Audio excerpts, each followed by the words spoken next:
Hi, welcome everyone to another episode of Let's Talk Special Economic Zones. I'm your host Ainsley Brown, and in today's episode, we're going to talk about zones, particularly zone regimes, and it can be zones themselves, leveraging international partnerships for success. Now, this is being presented in the context of the current climate that we have of what they call a poly crisis. There's climate change. There is various geopolitical issues that are being faced, namely the war in Ukraine. There are various export bans on particular commodities. Just recently, India would have imposed a ban on or export ban on rice. So these, which is adding further to global food inflation. There is crisis in terms of, and this is related to climate change, various heat issues around the world, and wildfires, and various different things.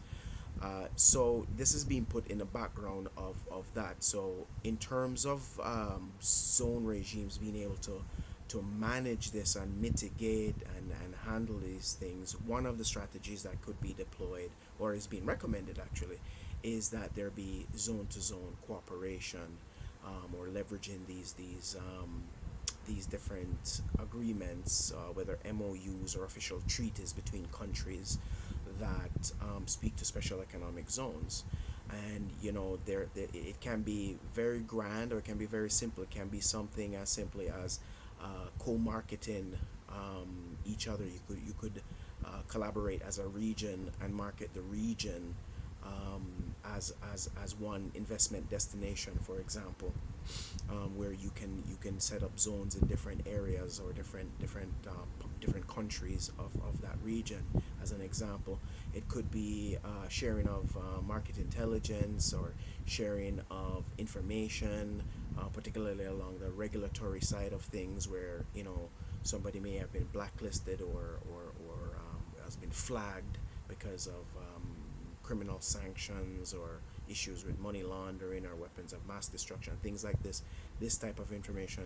There could be sharing, or if there's tax fraud, and the list is endless. So there can be that level of integration and information sharing, zone to zone, zone regime to zone regime. um, you could have things where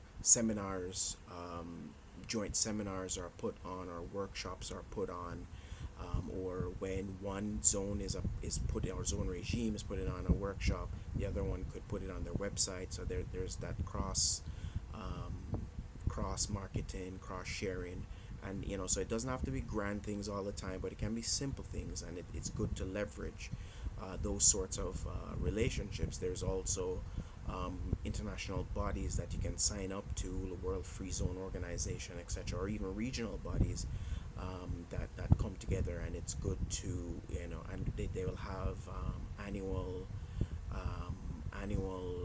conferences and so forth. So going to these conferences and networking, so it's good to create those networking opportunities, sharing of best practices, or even mistakes. We often learn best from our mistakes, so it's good to ensure that that sort of thing is happening, and zones can leverage those relationships.